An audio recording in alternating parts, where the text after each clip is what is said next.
This was a Prime Minister's Questions where everything was on the table. You had Kemi Badenoch coming in, determined to try and prove both to Parliament, but more importantly, or almost as importantly, to the country, that this man, Sir Keir Starmer, the Prime Minister, this former barrister who came in promising a cleaner-than-clean government, hadn't followed due process whenever Peter Mandelson was appointed to the top diplomatic post of Ambassador to the United States.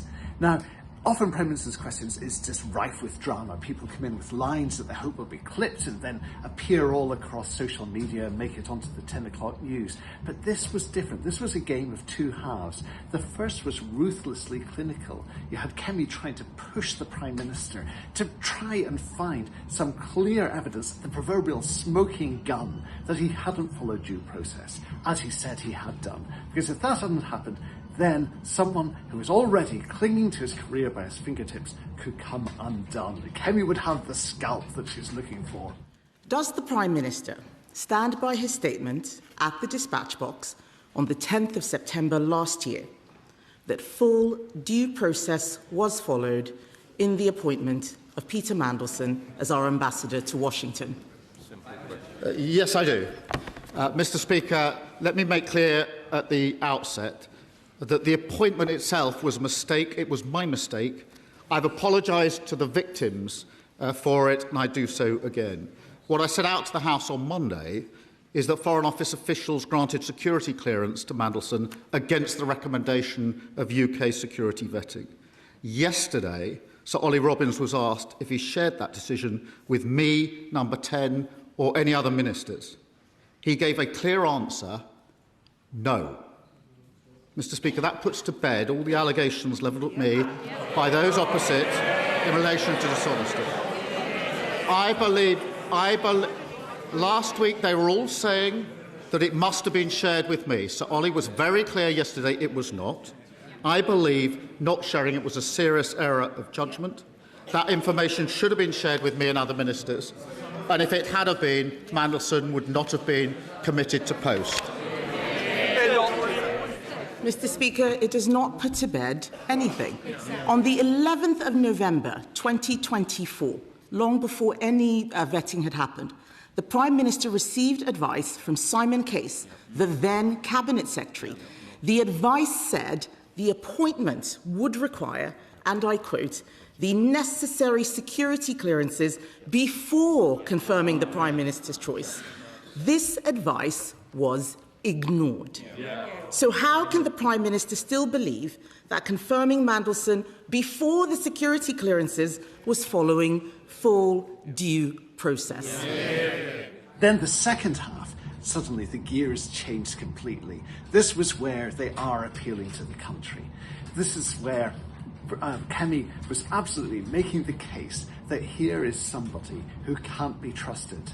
She reached for a new rhetorical device, trying to present Peter Mandelson as somebody with links to the Kremlin, saying you can't be following due process if you put someone like that in that position.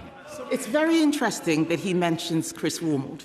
He is relying on advice given to him after Mandelson was sacked by a Cabinet Secretary the Prime Minister then sacked. That is not relevant. I'm talking about the advice he was given before the appointment.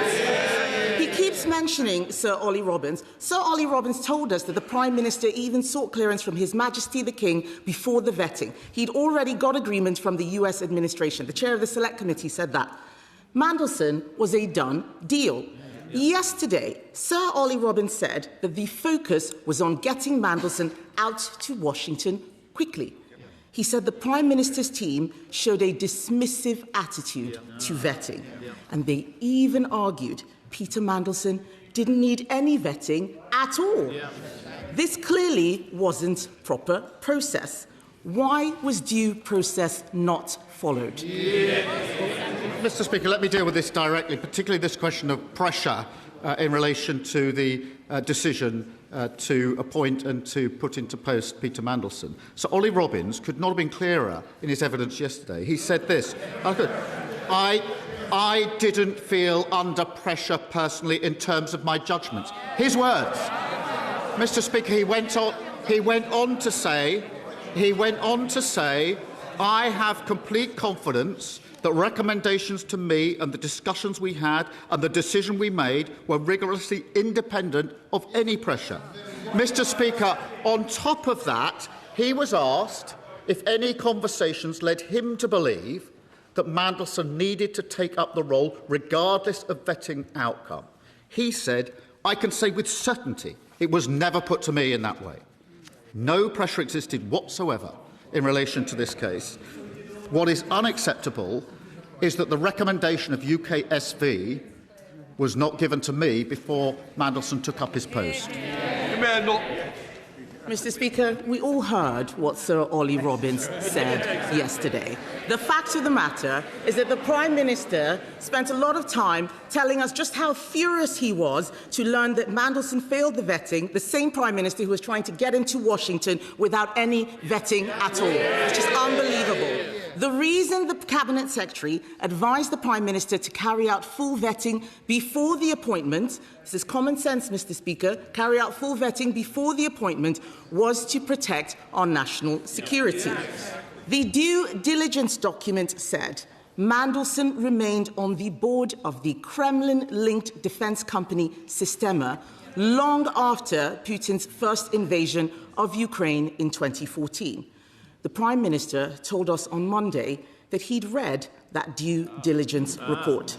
Why did the Prime Minister want to make a man with links to the Kremlin our ambassador in Washington? And then you had Sir Ed Davey of the Liberal Democrats jumping up and having a second go, this time putting the attention on the story which has now been set loose like a hare running by Sir Ollie Robbins, that Matthew Doyle, who was once Keir Starmer's spokesperson, that there was an expedition essentially launched to try and get him a fantastic job overseas. So this was then knocked away. And then we see Prime Minister's questions then again turning once more into this strange engine room where you can see a Prime Minister who cannot afford to put a foot wrong, being challenged by backbenchers on such a range of issues. You have Ellie Chowns of the Green Party standing up, and she again takes up the Mandelson saga and is like, well, why don't you just resign? And Richard Ford brings up the precedent that was certainly there in the old days with people like Lord Carrington after the Falklands scandal, where he resigns, even though no one would have pretended for a second that it was his fault. He says, don't you believe in ministerial responsibility? This is the pounding of the rhetoric, trying to get the pressure up. But meanwhile, there's still plenty of issues that can put the government under huge pressure. Mr. Speaker, I'm sure many of us in this House were shocked by the new revelations from Ollie Robbins yesterday. He said Number 10 told him to find a plum job for Matthew Doyle, another Labour crony, friends with a convicted sex offender. Mr. Speaker, the Prime Minister was asked on Monday whether Number 10 had proposed any political appointments other than Mandelson. Perhaps the last few hours have jogged his memory. Will he confirm today, did he know his office was lobbying for a diplomatic job for Matthew Doyle? And were they doing it on his authority? Mr. Speaker, as I said earlier, Matthew Doyle worked for many years in public service, for me as Prime Minister and other ministers. When people leave roles in any organisation, there are very often conversations about other roles they may want to apply for. In this case, nothing came of it. Sir Ed Davey. Mr. Speaker, the House and the public watching will note the Prime Minister failed to answer my questions. We saw unease within Labour ranks just about the escalating cost of fertiliser, a huge issue. And Labour know they absolutely cannot afford to put a foot wrong with farmers after the fiasco of the family farming tax, that effort to push inheritance up. You had Jenny Riddle-Carpenter, who's one of those Labour rural MPs, talking about how food prices will surge if fertiliser prices aren't brought under control. But then there's also the issues which come, and you sense that this is perhaps a major scandal in the making. Lincoln Jopp, former soldier, stands up and says that apparently someone was seen approaching children in a local school, and then it turns out that apparently this person was living in an unlicensed house of multiple occupation. Wow, you can see in Sir Keir's face the gravity of the situation there. Thank you, Mr. Speaker. Last Thursday, a man was arrested in Laleham in my Spelthorne constituency. He'd been approaching children at the primary school, having been warned by the police not to do so. He was taken into police custody and after further examination he was detained under the Mental Health Act. Unbelievably, he was living in an unlicensed HMO supported by the Home Office a stone's throw from the primary school. What I would like to know, Prime Minister, is who was responsible for the risk assessment that put him there. Was it the Home Office? Was it Spelthorne Borough Council? Who screwed up and who can I hold accountable? Can I thank him for his question? Obviously, this is a live police investigation, as he will appreciate, and I know the Asylum Minister is looking very closely at this case, and obviously I can provide him with any further information as that emerges. Can I reassure him that all accommodation must meet contractual standards, and the Home Office works with the police to manage all sites safely? Local authorities are consulted prior to any accommodation being procured and can object to any proposal. And where there's strong evidence the site is not suitable, it will not proceed. Sarah Pochin, the Reform MP, also gets to her feet to condemn Pakistani grooming gangs and accusing the Prime Minister of being someone who puts friends of paedophiles into top jobs.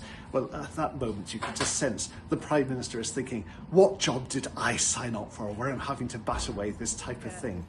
Every day that the Prime Minister fails to act or even acknowledge Pakistani grooming gangs that rape and torture vulnerable white girls, more victims continue to suffer. Whilst he spends his energy forcing friends of paedophiles into top jobs, why not use that energy to stop this national disgrace? Mr. Speaker, I spent many years prosecuting paedophiles who are now in prison, so I really don't need lectures from Reform about this. But he's probably relieved right now, thinking that he lives to fight another day, that there hasn't been that dynamite piece of evidence. However, the battle is as much in the court of public opinion that this is somebody who puts somebody who was manifestly unsuitable to be an ambassador into the top post. And with less than a fortnight, or scarcely a fortnight to go until the last days of campaigning for the May the 7th elections, that is going to be something that's going to be brought up on the doorstep again and again, that whether you're voting in local elections in England or in the Welsh and Scottish parliamentary elections, you're actually in a referendum on whether you, the voter, think that Keir Starmer should be in Downing Street.